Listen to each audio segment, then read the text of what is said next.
They thought it was just another inspection. An old building, a few creaky floors, maybe some mold, a rat or two. Nothing the town hadn't seen before. But what Officer Jenna Brooks and her K-9 partner Dozer found beneath that orphanage would unearth a secret that had been buried for decades. A secret the town of Harrow Creek had tried to forget.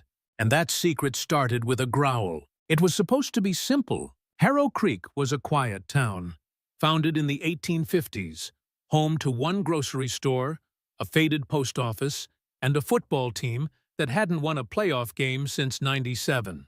Most of the time, Officer Jenna Brooks found herself issuing speeding tickets or helping old Mr. Crandall track down his runaway goats.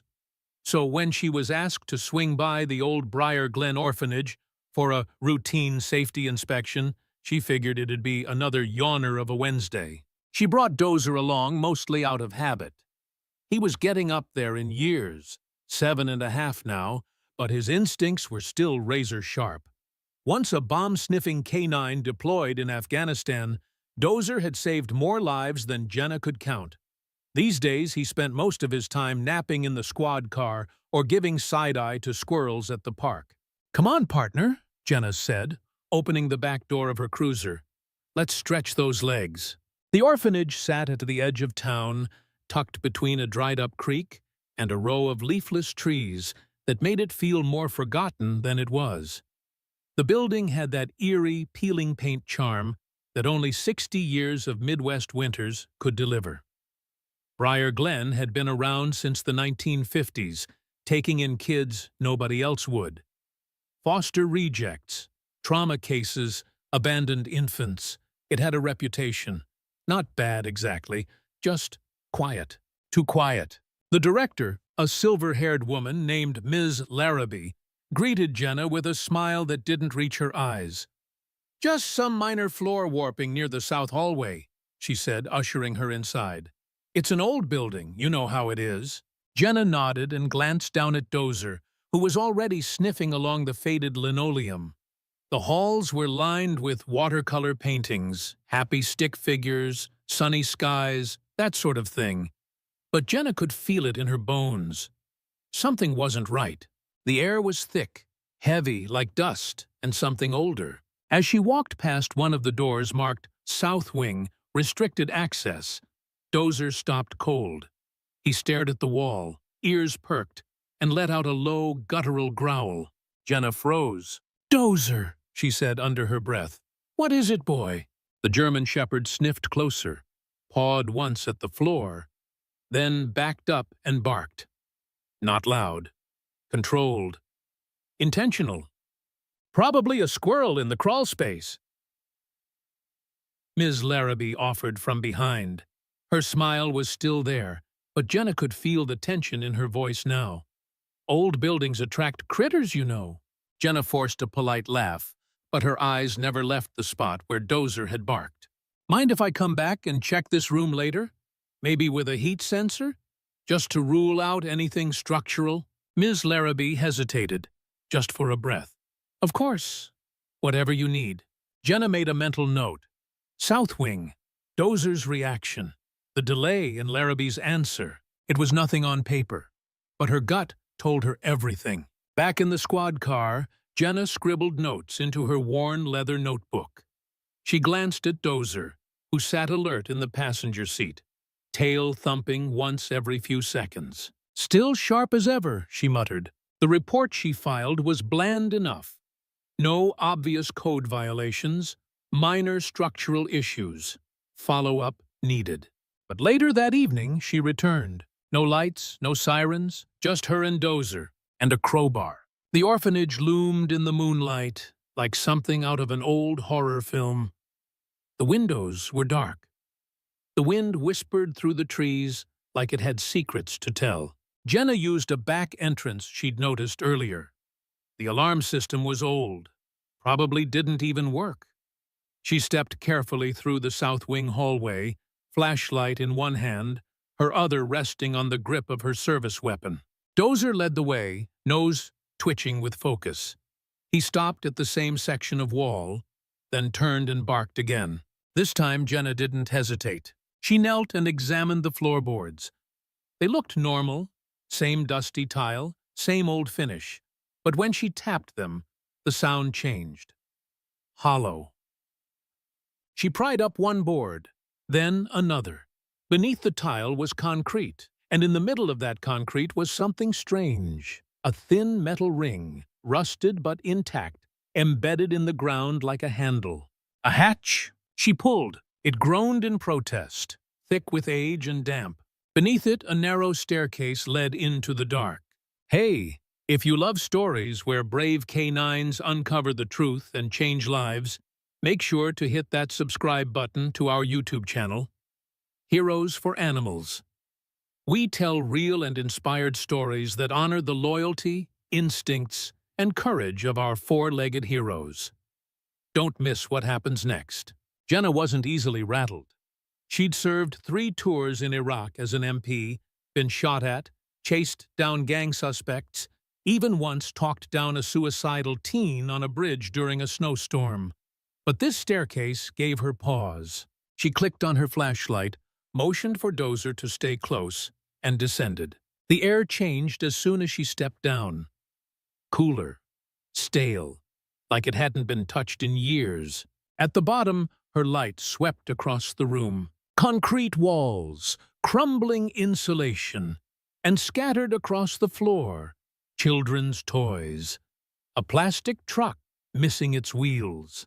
A ragged teddy bear with one button eye.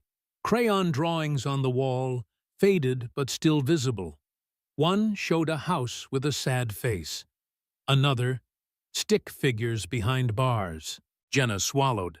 This wasn't a storage room. It was a holding cell. Dozer sniffed toward the far corner and barked.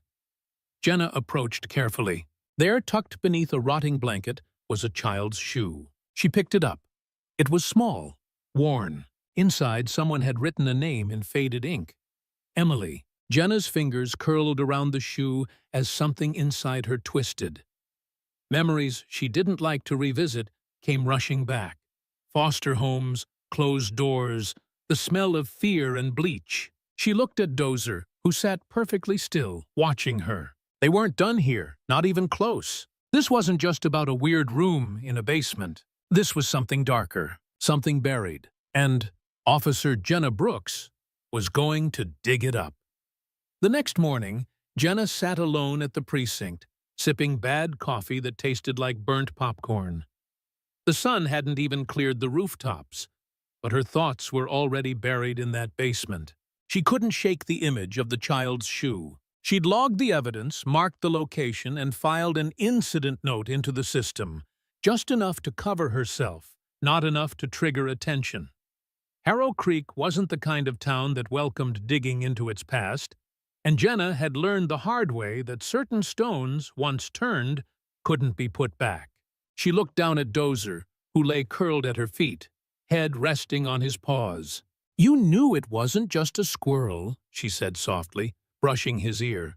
By 9 a.m. she was back at the orphanage. This time, she came with backup, not another officer, but a county-issued thermal scanner and a crowbar tucked into her coat sleeve. Ms. Larrabee met her at the door again, her smile just a bit tighter than the day before. "You're back early," the director said, folding her arms. "Find anything interesting yesterday?" Jenna gave a nonchalant shrug. "Flooring's a mess down in the south wing. Mind if I take another look before writing it up?" Larrabee hesitated, just long enough for Jenna to read the discomfort behind her eyes. "Be my guest," she finally said, stepping aside. This time, Jenna didn't go straight for the hatch. She walked the halls, speaking quietly to a few of the children. Most were polite, a little guarded. One little girl, maybe 6 years old, peeked up from behind a coloring book and whispered, "Are you here for Emily?" Jenna knelt beside her. "Who's Emily, sweetheart?" The girl blinked, then looked away. "She used to live here, but she cried too much. So they took her downstairs." Before Jenna could ask more, Ms. Larrabee's voice echoed down the hall, sharp and sudden. "Time for lunch, everyone." The kids filed off. Jenna stood there, heart beating just a little faster. Downstairs, Back at the hatch, Jenna knelt and ran the thermal scanner across the concrete. It lit up like a Christmas tree. There were clear variations, temperature dips that suggested airflow, hollow spaces, maybe even passageways extending beyond what she'd seen the night before. "Hell of a basement," she murmured. She pried the hatch open again, this time with more confidence. The air that hit her face was damp and earthy, like wet paper and mildew. Dozer hesitated, then followed her down without a sound. The room was exactly as she'd left it. Scattered toys, old mattresses, walls covered in childish scrawls. But now, in the morning light seeping faintly through the cracks above, she noticed more. A name etched into the wall, Noah. Another tally mark scratched below it. Hundreds of them. She walked deeper into the room. Her flashlight caught something tucked behind a fallen beam. An old metal filing cabinet, half-rusted, almost camouflaged against the concrete. It took effort, but she managed to pry the top drawer open. Inside were manila folders, dozens of them, thin, fragile, and yellowed with time. Jenna pulled one. Patient record. Emily J. Monroe, age 4, admitted May 1984. She opened another. Noah T. Keller, age 6, admitted January 1983. Transferred unknown. No exit date, no forwarding information, no adoption papers. Just the word, transferred. Jenna felt a cold sweat gather at the base of her neck. These weren't just kids with behavioral issues. They were forgotten, buried. And this room wasn't just a punishment cell. It was a place where children were erased. That afternoon, Jenna met with her supervisor, Captain Aldridge. She laid out the photos she'd taken, drawings, names, the shoe. She didn't include the folders yet, not until she knew where Aldridge stood. He looked over the images with a quiet grimace, tapping his pen against the edge of the desk. "Briar Glen's always been off," he said finally. "My cousin was there for 6 months back in the 70s. Wouldn't talk about it afterward." "So we open a formal investigation?" Jenna asked, voice steady. Aldridge hesitated. "Jenna, you know how things work around here. That place has got ties, old donors, church money, a few folks in city council who'd rather let sleeping dogs lie." "I'm not asking," Jenna replied. "I'm telling you. There's evidence of child endangerment, possible cover-ups, maybe even worse." Aldridge sighed. "You want to write it up, go ahead. But don't expect the town to thank you for stirring the pot." That night, Jenna sat on her porch with a beer in hand and Dozer at her feet. The air smelled like pine and cut grass. Fireflies blinked out in the field beyond her fence. She opened Emily's file again. Photos were paper-clipped to the back, grainy images of a tiny girl with pigtails and haunted eyes. Her notes described emotional distress, difficulty sleeping, and frequent complaints about being cold. There were no mentions of parents, no visitors logged, no updates after November 1984. Just one final note scribbled in a different hand. "Move to B12. Observations ended." Jenna flipped the page. That's when she saw it. A rough hand-drawn map of the orphanage basement. 2 connected rooms, a long hallway, and a chamber marked B12. She returned again the next morning. This time, Dozer led her to a narrow crawl space in the basement's far corner. The wall had a faint crack running along it, hidden behind stacked furniture. With effort, Jenna moved the debris and found a sealed door with a broken lock. She kicked it open. Inside was another room, smaller, darker, colder. Mold crept along the ceiling. In the corner was a mattress, rotted and sunken. On the wall were more crayon drawings, but these were different. No happy skies, no flowers, just dark shapes. Stick figures with X's for eyes. A small figure behind bars, arms raised. Jenna crouched and ran her fingers along the floor. There it was again, etched into the cement this time. Noah was here. Emily too. Her stomach turned. This wasn't punishment. It was imprisonment. Back at the precinct, Jenna opened up the remaining folders from the cabinet. Names, ages, notes scribbled in cold clinical terms. Non-compliant. Screaming episodes. Withholding food effective. Isolation resulted in improved behavior. Each file told the same story. A child enters Briar Glen. The child doesn't behave. The child is sent below. Then nothing? And these weren't from the 1940s or some distant time. Some were dated as recently as 1993. That evening, Jenna made a call. She found a name in one of the files. Marcy Ellen Reed, now 42 years old, adopted from Briar Glen in 1987. No forwarding address, but a social security number led to an address in Indianapolis. Jenna left a voicemail. "Hi, Marcy. My name's Jenna Brooks. I'm a police officer from Harrow Creek. I believe you may have lived at Briar Glen Orphanage in the late 80s. I'm trying to find out what happened there. Please, call me back. It's important." She didn't know if Marcy would call, but she knew one thing. If someone like Marcy survived that place, she might be the key to understanding what really happened to Noah, and what other names had been buried with him. For the next 2 days, Jenna Brooks couldn't shake the voices. Whispers from that underground room. Silent screams etched in crayon. The scrawled name Noah still haunted her like an unfinished sentence. She kept the files spread across her dining room table. Dozens of brittle manila folders from the basement of Briar Glen Orphanage, all with the same pattern. Children marked as difficult, shuffled into isolation, and then erased.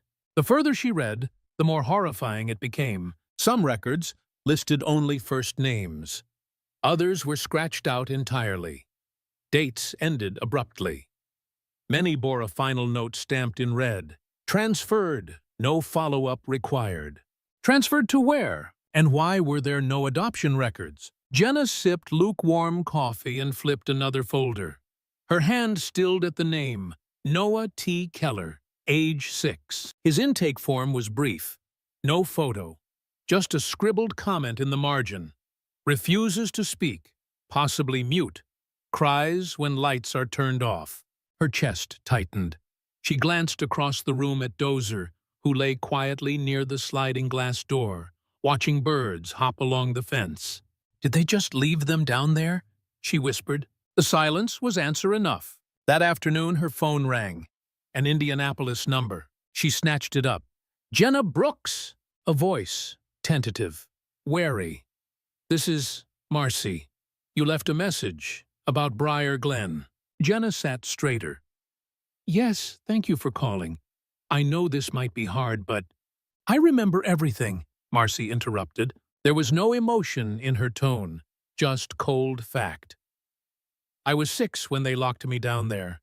Jenna met Marcy Ellen Reed in person the next day at a modest diner just off the interstate. She arrived early, nursing a coffee as rain streaked down the window beside her booth. Dozer sat in the cruiser outside, nose pressed to the glass. Marcy entered precisely at noon. Late 40s, dark curly hair pulled into a low bun, denim jacket over a faded flannel shirt. She looked like someone who'd built a quiet life and didn't enjoy revisiting the past. "Officer Brooks," she said, sliding into the booth. "You brought files?"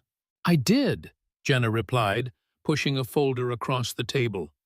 "But I'd rather hear it from you, if you're ready." Marcy stared at the folder for a long moment before opening it. Inside were copies of her intake form, a grainy photo, and handwritten notes from 1987. "They called me high-strung," she said with a bitter laugh. "What does that even mean for a kid who just lost both her parents?" Jenna didn't answer. She let the silence do the work. "They put me in B12 the second week I was there. Said I cried too much. Said I didn't make friends. I remember the smell, damp wood, mildew, and the dark. They left the lights off to encourage obedience." Marcy paused, then added softly, "It wasn't just me. I remember others. A boy named Noah. He used to sing." Jenna's heart jumped. "Sing? In the vents, real soft. I never saw him. But at night, when everything was quiet, I'd hear him humming, something like a lullaby. He said it helped him not feel alone." Marcy blinked, hard. Then one day, the humming stopped. Back at the precinct, Jenna updated her case file and labeled it Briar Glen, Phase 2, Confirmed Isolation Practices. She included Marcy's testimony and excerpts from the basement files. She took the new findings to Captain Aldridge. He didn't look up as she dropped the folder on his desk. "Brooks, we're not the FBI. What do you expect us to do? Shut down the place over a few memories and some dusty folders?" She leveled her gaze. "There are bones down there, sir. I don't need the FBI. I need a warrant to exhume and investigate." Aldridge sighed and rubbed his temples. "You're kicking a hornet's nest." "No," Jenna said. "I'm trying to find children who were thrown away like trash." He glanced at her, saw something in her eyes that made him reach for the paperwork. "Fine, but I want everything by the book. One misstep and the whole case folds." Jenna nodded, understood. That night, she couldn't sleep.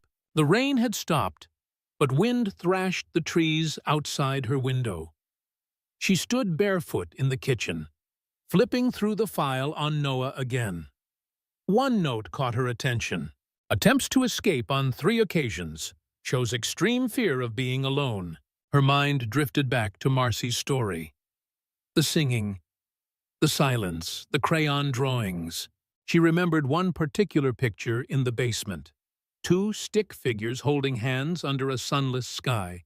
One labeled me, the other Noah. She picked up her phone and texted Marcy. "Did you ever write to Noah after adoption?" The reply came a minute later. "I tried, but they said he was transferred. Wouldn't say where." Jenna returned to the orphanage the next day with her warrant in hand. She was met not by Ms. Larrabee, but by a thin, balding man in a beige sweater vest who introduced himself as the board's legal liaison. "I'm afraid this is a private facility," he said, trying to block her path. Jenna held up the warrant. Not anymore. She entered with a full team, 2 deputies, a forensic tech, and Dozer, who was already sniffing his way toward the crawl space. The hatch was sealed again. Someone had bolted it shut from the inside. Jenna didn't wait. She pried it open and descended first. Everything was as they left it, except something new. The cabinet was gone. So were half the drawings. "Someone's been down here," she muttered. Dozer growled at the far wall. Behind a pile of decaying furniture, they found a second hatch. This one even older, almost completely covered in dust and insulation. Jenna pulled it open. A tunnel, low, cramped, and winding. It stretched under the building like a buried vein.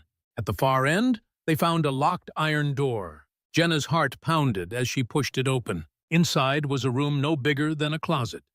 Chains on the wall. A rusted cot. Scratched words etched into the plaster. "No one is coming. I don't want to disappear. Mom, please find me." She sank to her knees. Who the hell would build something like this under a children's home? Dozer whimpered and nudged her shoulder. "We're gonna find him," she whispered. "We're gonna find them all." That evening, Jenna stood at the edge of a field just outside Harrow Creek. A farmer had called about weird noises coming from an old drainage pipe that fed into the orphanage's foundation.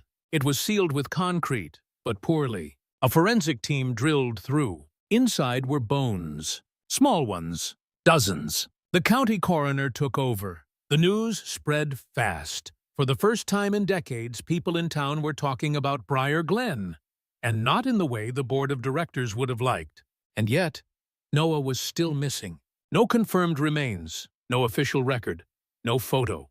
Just his name, just a lullaby in the dark. When Jenna Brooks walked into the Harrow Creek diner the next morning, people stopped talking. It wasn't hostile, just quiet, watchful. Half the town had probably seen the news reports. The headlines were everywhere now. Basement bones found under Indiana orphanage. Harrow Creek horror. Dozens of remains unearthed. What happened beneath Briar Glen? Jenna didn't want the spotlight. She didn't even want coffee. But she needed a place to sit, think, and sort through what came next. The evidence was stacking up faster than the system could keep up. Dozer lay at her feet, eyes on the door like he was waiting for the next threat. Jenna wasn't sure he was wrong. The waitress, a girl no older than 20, set down her mug. "That's your dog, right? The one that found the room?" Jenna nodded. The girl hesitated. "My mom says those kids didn't deserve what happened to them. She remembers Briar Glen. She says she almost ended up there herself." That hit harder than Jenna expected. She thanked the girl, dropped a few bucks on the table, and stepped outside. The courthouse was a different story. Jenna had barely made it 2 steps in before a man in a tailored navy suit intercepted her. Thin, tan, mid-50s, and too smooth to be local. "Officer Brooks," he said, flashing credentials. "Roger Fallon, State Review Board. I've been asked to provide legal oversight as this situation develops." Jenna arched a brow. Oversight or obstruction? Fallon smiled like she'd just told a bad joke. "We want to ensure no missteps are made. This is a sensitive matter. The orphanage is run by a private trust with state contracts. We'd prefer to avoid unnecessary panic or litigation." She folded her arms. "You mean you want this quiet?" "I mean, we want it handled professionally. Discretion benefits everyone." Jenna stared at him. "Tell that to the children buried in your basement." He didn't flinch, just nodded politely and walked off. Dozer, at her side, let out a soft growl. "Yeah," Jenna muttered. "I don't like him either." That afternoon, Jenna received an anonymous letter. No return address. No name. Just a folded sheet of paper with a note written in shaky handwriting. "I worked at Briar Glen in '85. I saw things. I can't stay quiet anymore. If you want answers, come alone. Tonight, 10 p.m., the old chapel." It could have been a prank, or worse, a trap. But Jenna didn't hesitate. She loaded her service weapon, packed a flashlight, and took Dozer with her. The old chapel stood on the edge of the orphanage property, long abandoned. Ivy crept up the brick walls. The roof sagged in the middle.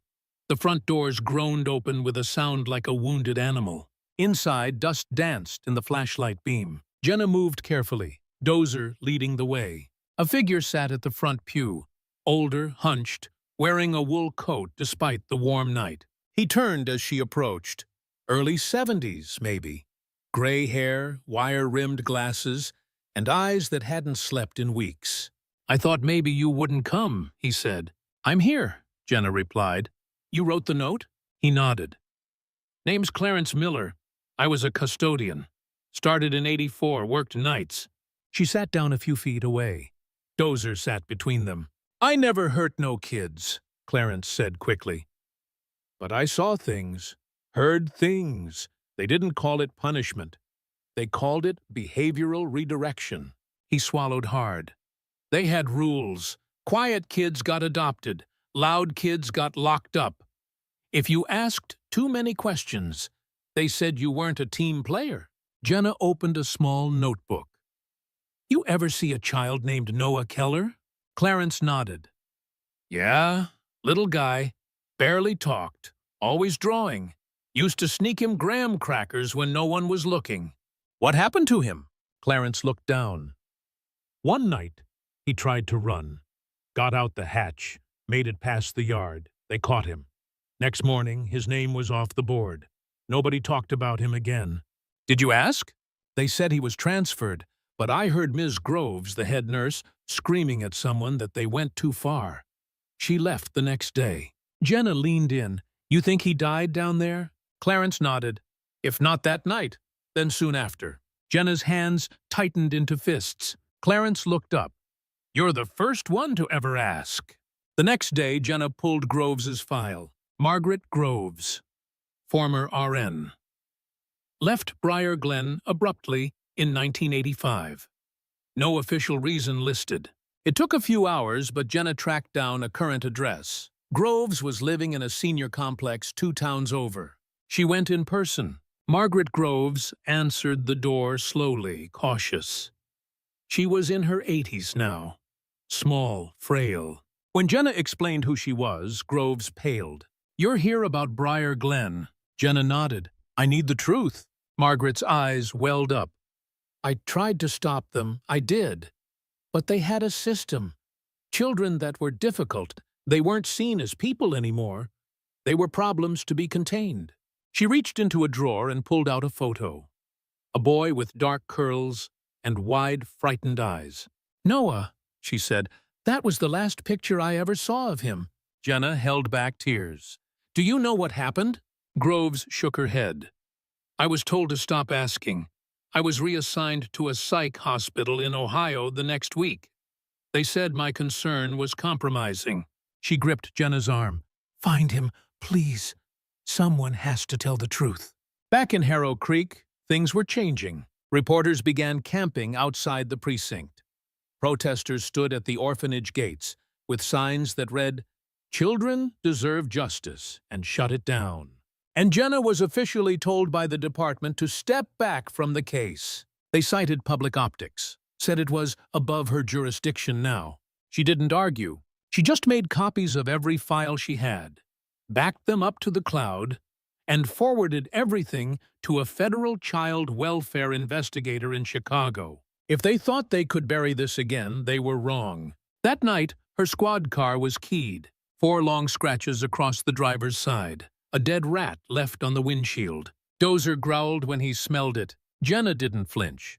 She filed the report, but she knew the message. Stop digging. Instead, she dug deeper. She found out who funded Briar Glen, a local philanthropy trust that hadn't filed proper financials in years. The board included local judges, business owners, even a former state senator. They all claimed ignorance, said the basement was unauthorized, called it a relic of an old era. But the truth was darker. The trust had been receiving additional funding for special needs containment.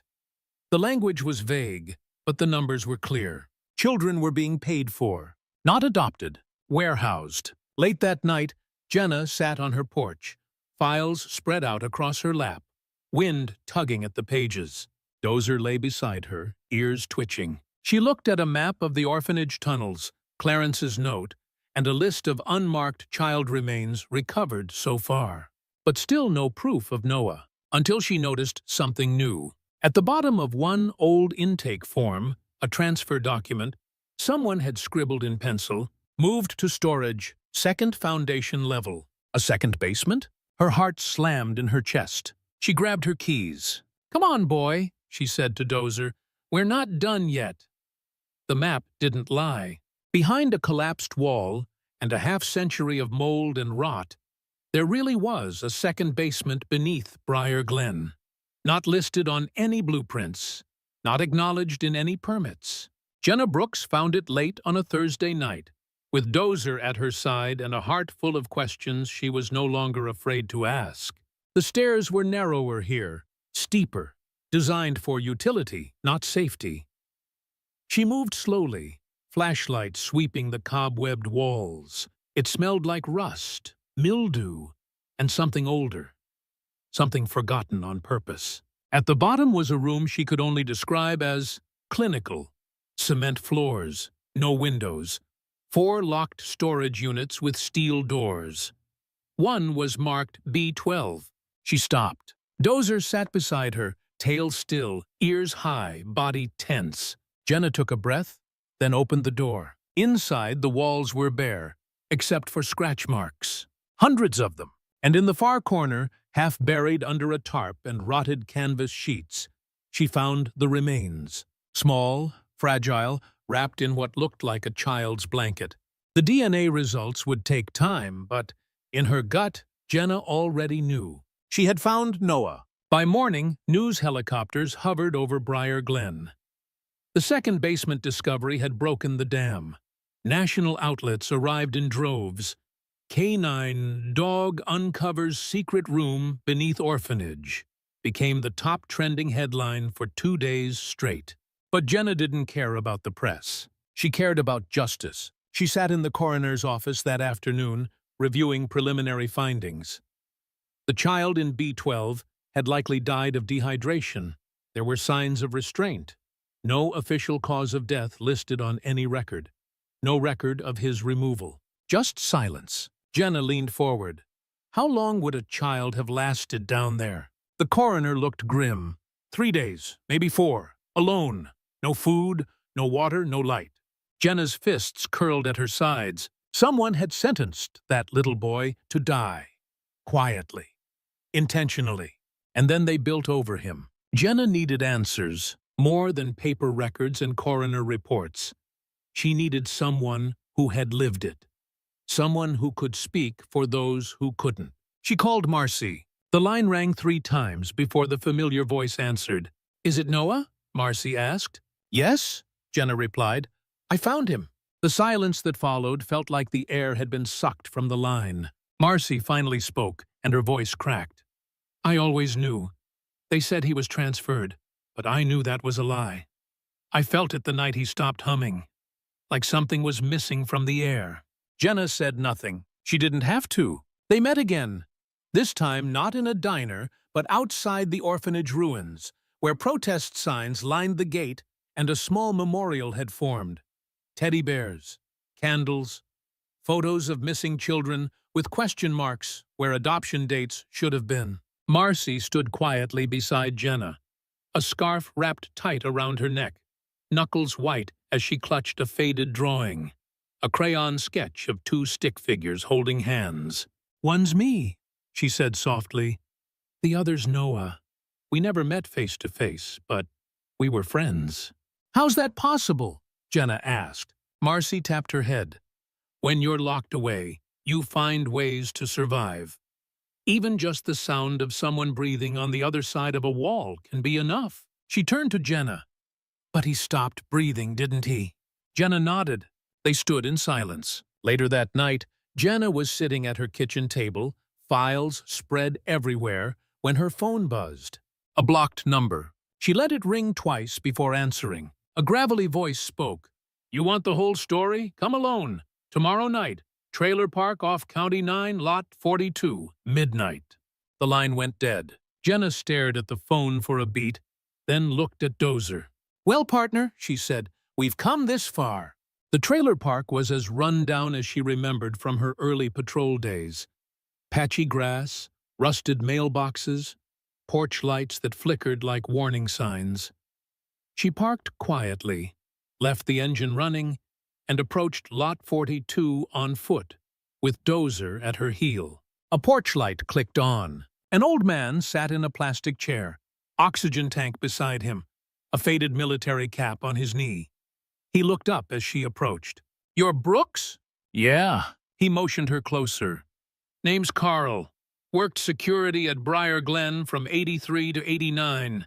I got tired of pretending I didn't hear things." Jenna stayed quiet. "I remember Noah," Carl continued. "Quiet kid. Sweet.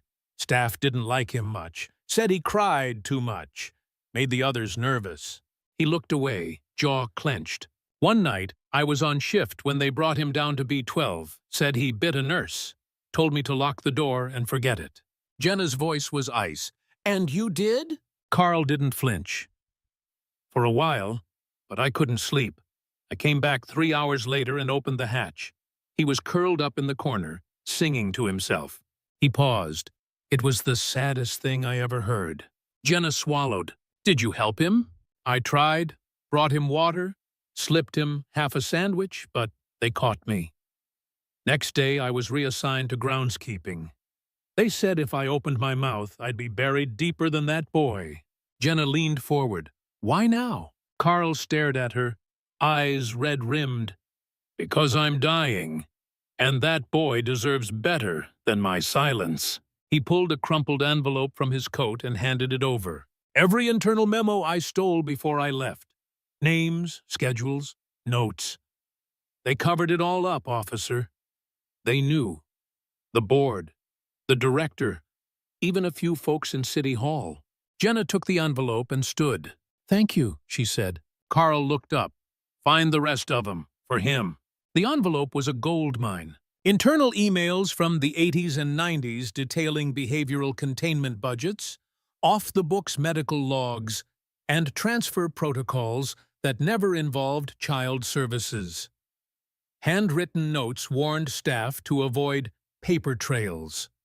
Multiple entries referenced Problem child number 217, Noah. Jenna read until the sun came up.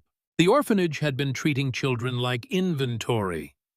Quiet ones moved through the system. Loud ones went below. Those who wouldn't break disappeared. But now she had evidence, and a voice willing to back it. She brought everything to the federal investigator she'd been working with, a hard-nosed woman named Elena Vargas, who'd transferred from Chicago after a string of high-profile child abuse cases. Vargas scanned the documents and whistled low. "This isn't just negligence, she said. "This is criminal conspiracy. We're talking about institutional abuse, obstruction of justice, maybe even second-degree murder." Jenna nodded. "And we've only scratched the surface." Vargas looked up. "Let's dig deeper." The memorial outside Briar Glen grew every day. Parents who once considered the place a haven now stood weeping at the gates. Survivors began to speak. Stories poured in of locked rooms, starvation, punishment for wetting the bed, silence for crying. And everywhere one name kept coming up: Noah, the boy who sang in the dark, the boy who never made it out, but whose voice had finally been heard. 3 months after the first discovery beneath Briar Glen, the courtroom in Harrow County was packed. Not just with reporters, lawyers, and court officials, but with people who had waited decades for someone to finally say it out loud. What happened to the children at that orphanage was not a misunderstanding. It was a crime. Officer Jenna Brooks sat in the third row, her uniform crisp, her notepad in hand, and her canine partner Dozer quietly laying at her feet. He was calm but alert, his ears occasionally twitching at the sound of raised voices. The old dog had been with her through every part of this. He'd been the one to find that first hatch. Without him, none of this would have surfaced. And now justice was finally catching up. The prosecution called its final witness, Marcy Ellen Reed. She stepped up to the stand, composed but clearly carrying the weight of something far heavier than words. Jenna watched as the woman sat, straightened her shoulders, and looked directly at the jury. "I was 6 years old," she said. "I was locked in a basement for crying after a bad dream. I stayed there for 4 days. No lights, no food, just silence, except for one thing." She paused, her voice catching. "There was another child in the next room. I never saw him, but I heard him singing, humming lullabies in the dark. His name was Noah." Gasps moved through the courtroom. Marcy looked down at her hands, then back up. "He stopped singing on the 5th night, and I never heard him again." By the end of the trial, 4 former Briar Glen employees, including the former director, were indicted on charges ranging from child endangerment to involuntary manslaughter. 2 members of the orphanage's private trust faced charges related to obstruction and fraud. The state officially launched a full audit of 36 other privately run care homes across Indiana. For Jenna, it wasn't about headlines. It was about Noah. It was about making sure no other child was ever locked away and forgotten just because they didn't fit a mold. 2 weeks later, a quiet ceremony was held in Harrow Creek Park. The city had approved a memorial near the old willow tree at the edge of the playground. Once a dumping ground for leaves and broken picnic benches, notapili of peace and remembrance. A bronze plaque was placed at the base of a new stone bench. It read, "In memory of the lost children of Briar Glen, your voices were silenced but never forgotten. Dedicated to Noah T. Keller and the children whose stories were buried too long." Jenna stood beside Marcy, who held a small bouquet of forget-me-nots. Other survivors, now in their 30s, 40s, even 50s, stood nearby, some with tears, others with clenched jaws. Dozer sat next to the bench, wearing a special medal on his collar. A small boy walked up, no older than 6, and gently patted the dog's head.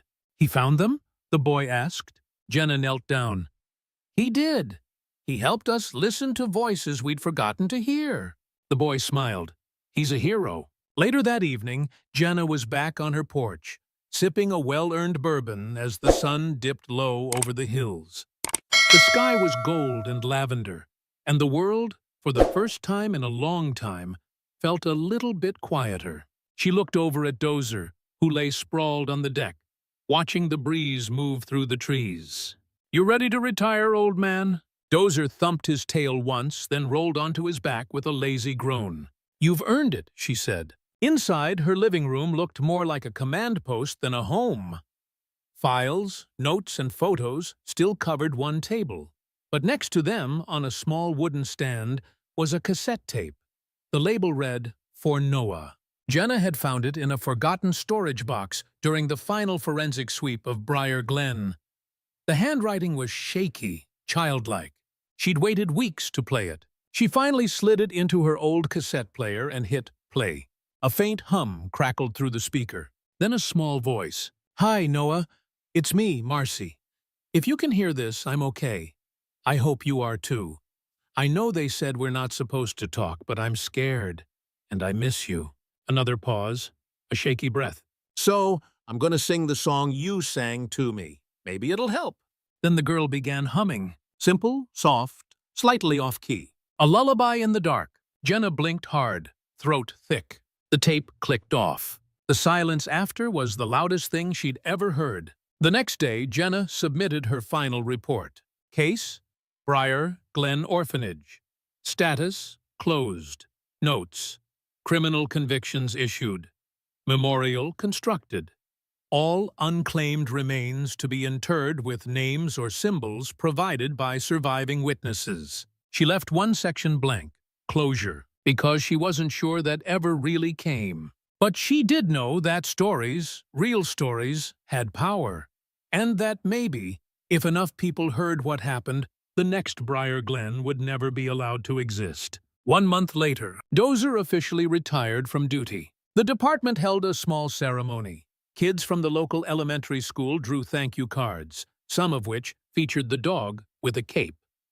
Jenna gave a short speech, her voice cracking only once when she said, "He didn't just find a room, he found the truth." Afterward, they presented her with a new canine puppy, barely a year old, floppy ears, curious eyes. "He's got big paws to fill," one officer joked. Jenna smiled. "We'll go easy on him, for now." But she knew her fight wasn't over. Not really. There were more homes, more files, more children whose names had disappeared into boxes and basements. And she wouldn't stop until every last one of them had a voice again. That night, Jenna sat on her porch once more, now with the new pup curled up at her feet, and Dozer snoring nearby like a lawnmower winding down. She pulled out her phone, opened the video app, and started recording. "If you've been following this story, thank you," she said. "We set out to find out what one canine dog discovered in a basement, but we found something bigger. A broken system, forgotten lives, and people who fought to keep it all buried." She took a breath. "We also found courage in a little boy who wouldn't stop singing, in a woman who never forgot his voice, and in a dog who knew somehow where to dig." She smiled, tears shining. "So here's our question to you. What stories from your hometown deserve to be heard? What truth is still waiting to be uncovered? Comment below, share this story, and don't forget to subscribe to Heroes for Animals, because sometimes the ones who can't speak are the ones who tell us the most."